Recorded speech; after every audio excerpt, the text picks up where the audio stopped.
嗨，大家好，我是躺平叔，今天是2026年1月28号。这一期我们继续聊聊俄罗斯入侵乌克兰，看一看乌克兰战场上又有什么变化。今天是俄罗斯侵略乌克兰的第1435天，也是乌军进入库尔斯克的第541天。前线总共发生了137次战斗，近1/3是在波克罗夫斯克方向。乌克兰在俄军又一次失败的进攻中摧毁了入侵者的武器装备和他们的车队。俄罗斯军队正向哈尔科夫州和利曼方向施压，目前没有平静的日子。据乌克兰联合部队发言人透露，敌方正以15至20人的突击小组发动攻击。此类袭击不仅发生在沃夫查尼斯克周边地区，利曼方向也遭遇此类情况。库皮扬斯克的战斗仍在持续，俄军方面仍试图在俄乌边境沿线地区渗透，尽管部分战区活动有所减少，但目前仍谈不上局势平静。塞利多夫地区乌军无人机袭击该地区驻扎的俄罗斯人员、弹药库和装备。根据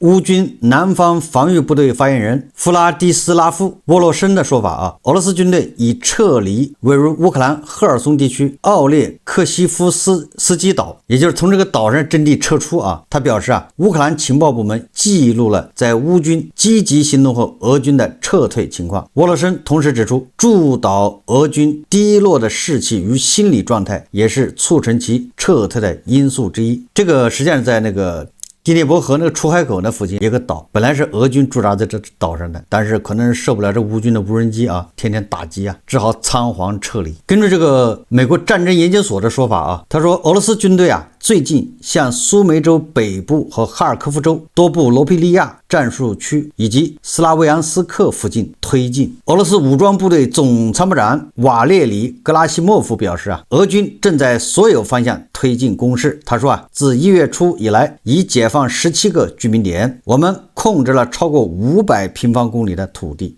总之这个格拉西莫夫按照往常一样向普京报喜不报忧普京喜欢听什么他就报什么。我们再看看双方的这个互相对能源基础设施的这种打击乌克兰无人机夜袭俄罗斯燃料设施，库班炼油厂受重创。1月26日夜晚，乌克兰无人机对俄罗斯联邦多处关键目标发动袭击，目标直指燃料基础设施，其中位于库班河畔斯拉维扬斯克的炼油厂受损最为严重，现场发生火灾，部分生产被迫中断。袭击还造成电力线路受损，数万人陷入停电，区域内物流体系与企业运营一度瘫痪。分析认为，对敌人后方关键能源设施的持续打击，正在削弱其为战争筹集资金和维持运转能力。出于对俄罗斯狂轰乱炸乌克兰的民用设施的报复这个乌军显然也加大了对俄罗斯纵深的这些电厂、变电站的打击前天被轰炸的卢甘斯克大型变电站继续在燃烧之中乌军还轰炸了顿涅茨克州和扎波罗热州物资和技术保障仓库。顿涅茨克州大新谢尔卡的无人机控制点与苏梅州的尤纳基夫卡、哈尔科夫州的科利尼斯尼基夫卡俄军集结地也被乌军无人机轰炸。俄罗斯前线补给的生命线被掐断，这是乌克兰总参谋部的说法这个泽连斯基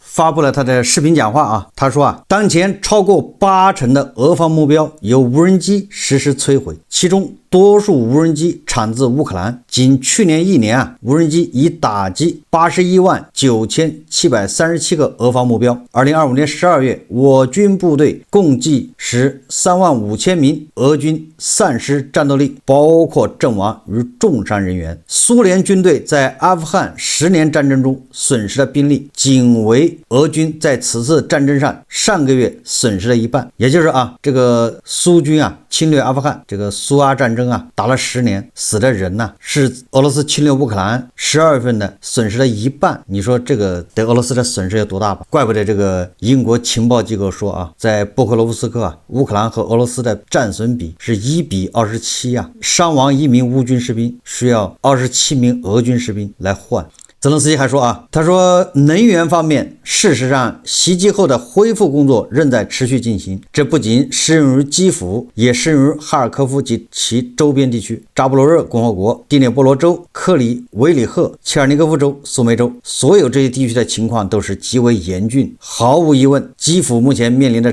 挑战最大。他说，我希望基辅当局能够加大工作力度，许多城市和社区都准备提供帮助，政府也准备提供帮助，所有指示、机会和资源都已经到位。也就是什么意思呢？确实啊，俄罗斯对乌克兰这个民用设施的轰炸，给乌克兰造成了非常大的这个影响。再叠加上啊，这个乌克兰的这个寒冷的冬天啊，零下20度，乌克兰的老百姓没有水、没有电、没有暖气，这个夜晚是怎么度过啊？泽连斯基说啊，目前有174个救援队正在工作，这是一支投入基辅的大量力量，就是光在基辅啊，就有174个救援队。虽然取得了一些成果，但还远远不够，相当一部分房屋没有暖气，其中一些房屋已经断暖很久了。我已经指示政府调拨更多资源，我们正在扩大援助和供暖点，政府所有部门都将与合作伙伴共同努力，尽快获得所需的设备。我们今天还与国防部长和乌克兰武装部队空军司令讨论了能源设施的保护问题，空军指挥层在保护方面应该更加迅速。这个泽连斯基还说啊，我要感谢所有的友邦，从挪威到意大利的欧洲国家、波兰、德国、波罗的海国家以及许多其他支持乌克兰以及我们城市的国家，他们此刻正为基辅提供大量的援助。也就是泽连斯基啊，对欧洲啊，该发牢骚还发牢骚，该表扬该感谢那还要感谢，这一码是一码啊。这个加拿大驻乌克兰特命全权大使茨莫茨啊，他说啊，说乌克兰人民将继续遭受苦难，因为他们宁愿没有电和网络，也绝不生活在俄罗斯的占领之下。说明乌克兰人啊，他们的抵抗决心啊，虽然受到考验，但是啊，也经受住了这个严寒的考验。我们看看外交以及国际援助啊，针对俄罗斯啊对乌克兰的这种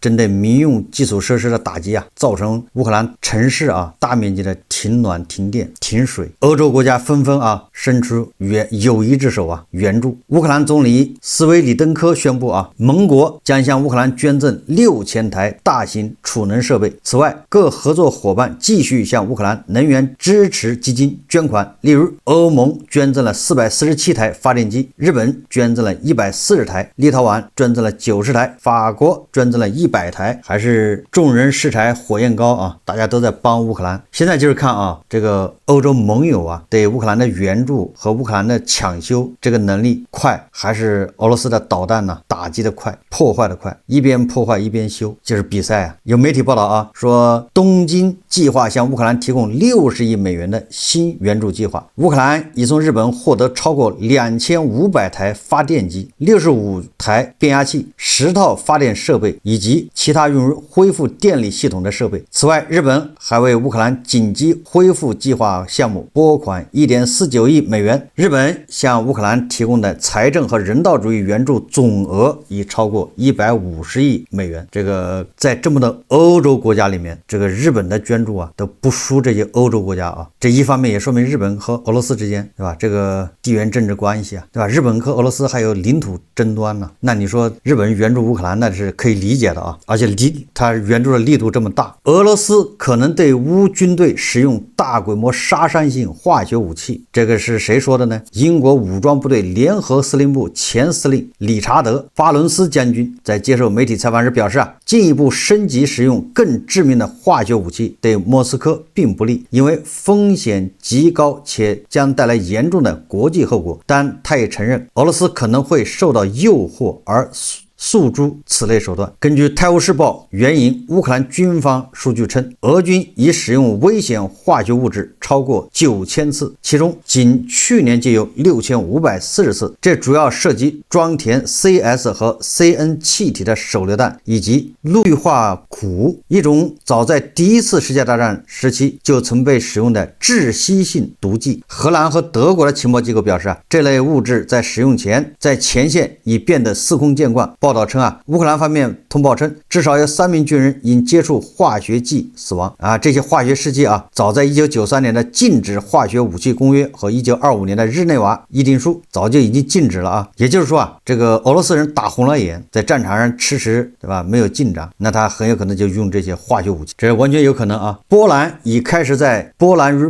白俄罗斯边境安装混凝土反坦克刺猬，也就是那个三角锥啊，也就是龙牙防线，作为东顿项目的一部分。你说这个俄罗斯这仗打的，现在从芬兰啊到什么波罗的海3国，再到这个波兰，人家边境线全部装那个栏杆的装栏杆，装围墙的装围墙，高清摄像头，挖坦克战壕的挖坦克战壕，总之啊如临大敌，对吧？现在叫防火防盗防俄罗斯。这个芬兰的总统啊斯塔布啊，他在接受媒体采访时，他又开始说啊，他说我们要扭转普京在乌克兰战争中获胜的说法。他说事实啊并非如此，普京试图吞并乌克兰，他失败了；普京试图阻止北约扩张，他也失败了；普京试图削减北约的国防开支，现在北约的国防开支已经到了 5%。 这个斯塔布说啊，他说我最担心的是俄罗斯会拒绝达成乌克兰协议。为什么呢？他说乌克兰、美国和欧洲现在立场一致，谈判也取得了一些明显进度，但俄罗斯的下一步行动仍然不明朗。这个斯塔布还举例子啊，他说美国有能力投射力量，但俄罗斯目前没有。简而言之，美国在不到24小时内对委内瑞拉所做的事情，正是普京4年前在基伊夫试图做却没有做到的事情。你看啊，这个特朗普抓马杜罗干净利索，一点都不拖泥带水，而且无一人伤亡，这是美国方面啊，三角洲特种部队。但是你说2022年2月24号，普京发动这个特别军事行动，实际上就是侵略战争啊。本来说1小时22分钟是吧，闪电战，结果打成个什么，闪了4年，连特朗普都笑话他，本来3天搞定的事情，现在打了4年都不知道打什么。最主要的是俄罗斯120万人呢伤亡，我们走到了今天这一步。这个斯塔布还说啊，他说如果乌克兰战争结束，俄罗斯士兵回国后可能不会获得任何奖金。普京几乎没有结束战争的动力，不是因为他正在取得胜利，而是因为他知道自己一定会失败，这就造成了谈判者必须面对的进退两难的困境。简单点说啊，就是普京他咬钩了，进退两难，对吧？现在想把钩透出来也透不了，咽也咽不下去。我们一直说啊，时间是在乌克兰这边的，熬过了这个严寒，这个冬天，那现在就是乌克兰最困难的时候，而且啊，也就这半个月20天。最迟是咱们这个春节以后啊，乌克兰那边就开始一天比一天暖和了，所以最难熬的就是这段时间。我们再看看这个乌美俄3方会谈。当地时间1月26号啊，乌克兰总统泽连斯基啊在视频讲话中透露，乌美俄有望于2月1日再次举行3方会谈，乌方已就相关议题做好充分准备。这个泽连斯基还说啊，美国的安全保障文件已100%的准备就绪。泽连斯基在维尔纽斯，也就是立陶宛呢举行的新闻发布会上说啊，美国为乌克兰提供的双边安全保障文件已100%准备就绪。泽连斯基指出啊，对乌克兰而言，具体的安全保障应能结束俄罗斯对乌克兰的战争，并防止下一次战争的发生。泽连斯基表示啊，他说我们期待合作伙伴做好准备，确定签署时间和地点。随后，该文件将由美国国会或乌克兰议会批准。泽连斯基还补充到啊，乌克兰加入欧盟是对乌克兰的经济保障。据他称，乌克兰将在2026年上半年准备好开放所有的谈判集群。这泽连斯基还说了啊，这个加入欧盟有时间表，也就是最迟在2027年1月份加入欧盟。当然了，这个是泽连斯基的啊一个美好的愿望。泽连斯基说啊，2027年我们将完全准备好加入欧盟。我们希望在战争结束的协议中明确具体日期，以便各方签署协议后不再有人阻挠我们。这个匈牙利不是号称嘛，100年也不允许这个乌克兰加入欧盟。当然了，这个鄂尔班说这些话其实也没多大意义，他做不了主啊。今年4月份鄂尔班也可能就要下台，但即便不下台啊，他还当总理，那他也做不了主。到时候对吧，这些大国啊，就是美国、德国、法国这一同意啊，到时候联合对鄂尔班一施压，他就老实了。所以不用看鄂尔班说什么啊，但问题是什么呢？问题是一个是美国的安全保障，还有一个是欧盟的这个加入计划和志愿联盟的安全保障，这个都存在变数啊。根据英国的金融时报报》啊1月27号说啊，以8位了解相关谈判情况的人士为信源报道称，也就是《金融时报》这个消息来源还是很靠谱的啊，找了8个了解谈判情况的人验证的啊。说什么呢？说美国特朗普政府已向乌克兰方面释放了信号，表示美国的安全保障将取决于乌克兰是否首先同意达成一项和平协议，先有鸡还是先有蛋，而该协议很可能要求乌克兰方面在顿巴斯地区领土问题上做出让步。该报道还指出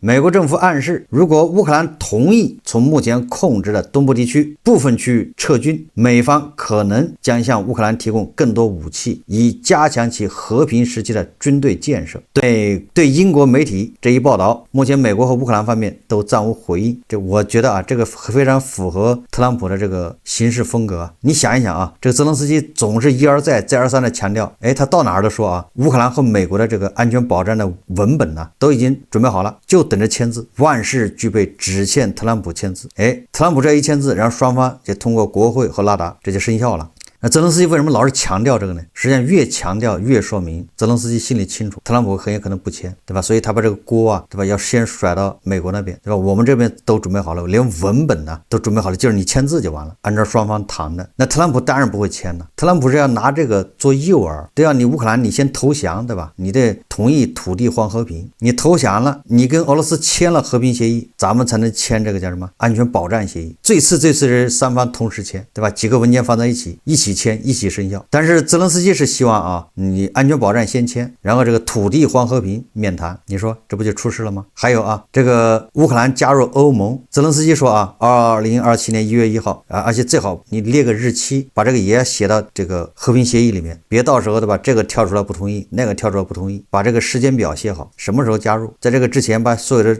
程序走完。你说欧盟会同意吗？欧盟没有表态现在都是传言。那还有一个意愿联盟，对吧？就是派部队进驻乌克兰，这个俄罗斯还不同意。俄罗斯说这个外交部长拉夫罗夫说在乌克兰境内的所有的外国军队，对吧，都是俄军的合法打击目标。所以说这个乌克兰参加和谈纯粹是应付。还是金融时报说的他说谈判将持续数年，泽连斯基同意在阿布扎比举行会谈，以避免激怒特朗普。这是金融时报说的。乌克兰愿意与俄罗斯对话，主要原因是不想激怒白宫，但这同时也反映出乌克兰方面日益增长的战争疲劳。由于能源部门遭受导弹袭击，乌克兰面临巨大压力。这是咱们就是经常说的就是普京利用这个严寒作为武器。如果谈判陷入僵局，欧洲担心特朗普可能会对乌克兰失去兴趣，特朗普政府可能会对和平进程失去耐心和兴趣，而和平进程很可能旷日持久，需要大量的时间和精力。与此同时，美国政府在议程上还堆积着其他内外部问题，结束战争的谈判可能会持续多年。说越南的谈判始于1968年，直到1973年才结束。随着战争爆发4周年纪念日的临近，全面和平进程的基础已经奠定，但不幸的是，明年此时战斗很可能会继续。这是金融时报报道的但是他拿那个越战举例子，我觉得不太对，总感觉哪儿不太对劲。一个对吧，越南的敌人是美国，这乌克兰的敌人是俄罗斯，这俩国家还是不一样，对吧？一个有底线，一个没有底线，就不能乱比较，对吧？美国人还是有点底线的吧？那俄罗斯能有底线吗？总是有底线也比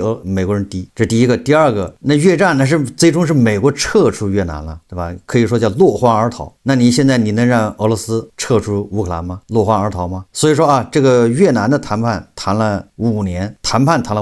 那乌克兰这个不能这么简单的对比，没有意义但是美国还是老规矩，现在又开始放风对俄罗斯施压。根据基辅邮报报道说乌克兰正低调推进获取美国战斧巡航导弹的计划，此项工作由基辅美国大学校长、乌克兰武装部队总司令前特别顾问丹赖斯主导。本周赖斯在五角大楼会见美国国防部长皮特豪克塞斯，敦促通过移动地面发射系统交付少量的战斧导弹。赖斯表示若俄罗斯拒绝和谈，特朗普政府批准转让的可能性较高。基辅邮报报道称，特朗普政府内部存在分歧，部分官员警告此举可能损害外交努力，另一些官员则认为战斧导弹可作为谈判筹码。你也别管这个特朗普政府内部什么态度，总之把这个风放出来，多多少少就是给俄罗斯施压的意思，也就是你要不赶紧和平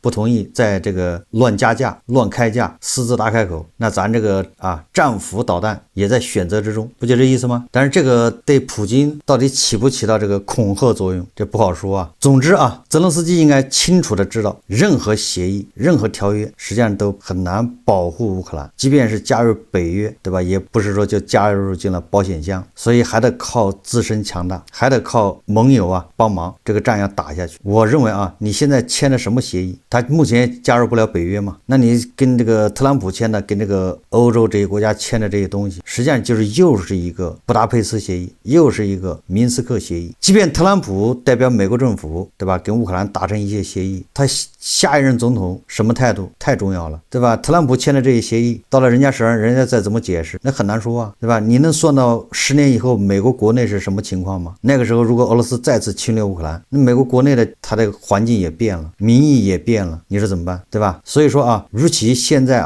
谋求未来把命运交到别人手上，还不如现在就要打下去，要拖垮俄罗斯。实际上对欧洲也一样，对吧？欧洲现在应该团结起来，不要再三心二意的，要一门心思全力支持乌克兰。现在欧洲这当然了，这我也能理解这欧洲这么多国家，有的国家挨着俄罗斯的，就东欧这些国家，芬兰、波罗的海三国、波兰，对吧？那他们是好紧张因为乌克兰下一个就是他们，所以离着俄罗斯越近的，他越支持，就是有这个动机支持乌克兰打到底。当然他们国内问题也多，就是真正能支持到什么力度，就是他们声音大，态度坚决，但是真的说要给多少东西是吧，只是他们来帮忙，解决不了大问题。而西欧的这些国家，对吧，离着俄罗斯稍远一点的，不管怎么说他们没有那么紧迫感，对吧？他们总觉得还有北约的第5条款，前面还有波兰，还有这个立陶宛，对吧？芬兰这些国家，等把他们打完了再到西欧呢，完全来得及所以他们就没有那种紧迫感，甚至还想着从俄罗斯合作一把，搞点便宜的天然气，搞点便宜的能源，搞点市场，赚点是点，对吧？还有这种想法的，也就整个欧洲，对吧？它地缘政治嘛，所以我说说来说去主要看英国、德国、法国，还有波兰，就是看这几个实力大的，他们立场要稳定，要有战略远观。如果他们目光短浅，也跟俄罗斯搞绥靖，那就完了。佩斯科夫说他说有些国家与我们几个世纪以来一直缺乏友好的感情。他说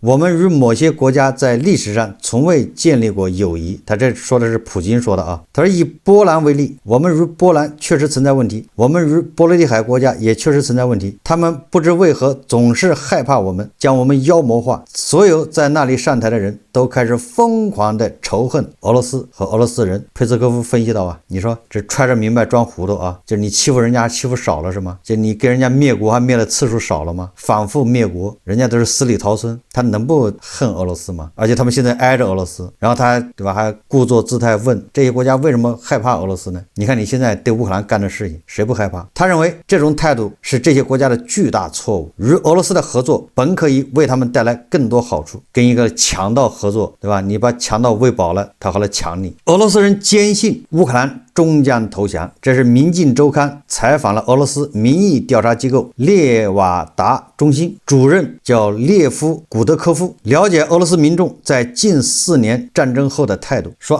66%的人，就2/3的人呢支持阿布扎比谈判，而只有26%的人赞成继续战争，这是自2022年以来最低的数字。也就是俄罗斯国内老百姓也开始厌战了，只有26%的人继续要打下去。俄罗斯人将希望寄托在特朗普和美国身上，希望他们能向乌克兰施压。他们认为战争只会按照普京的条件结束，乌克兰最终会投降。70%的人赞成立即停止战争，但60%的人不同意俄罗斯撤军，80%的人指责美国，70%的人指责北约，只有6%到8%的人指责俄罗斯自身。92%的人认为俄罗斯已经被敌人包围，这是自1994年以来最高比例。莫斯科富裕且受过良好教育的人群中存在最激进的态度，大多数人预计战战争还会持续1年或更久，也就是俄罗斯人苦头啊还没有吃够，还要接着吃啊。这个冬天过掉啊，到2026年年底，俄罗斯人的日子会更惨。届时啊，乌克兰各种型号的远程武器五花八门都出来了，对吧？现在是乌克兰挨揍啊，挨炸。所以啊，说来说去啊，泽连斯基啊，现在和平谈判某种程度上就是敷衍，就是不想激怒特朗普，对吧？就是破坏和平谈判的帽子啊，你不要扣到乌克兰头上，所以他全力配合，除了割让领土，对吧？能答应都答应。现在就看俄罗斯了。我在想啊，按照惯例啊，特朗普还是要掉头来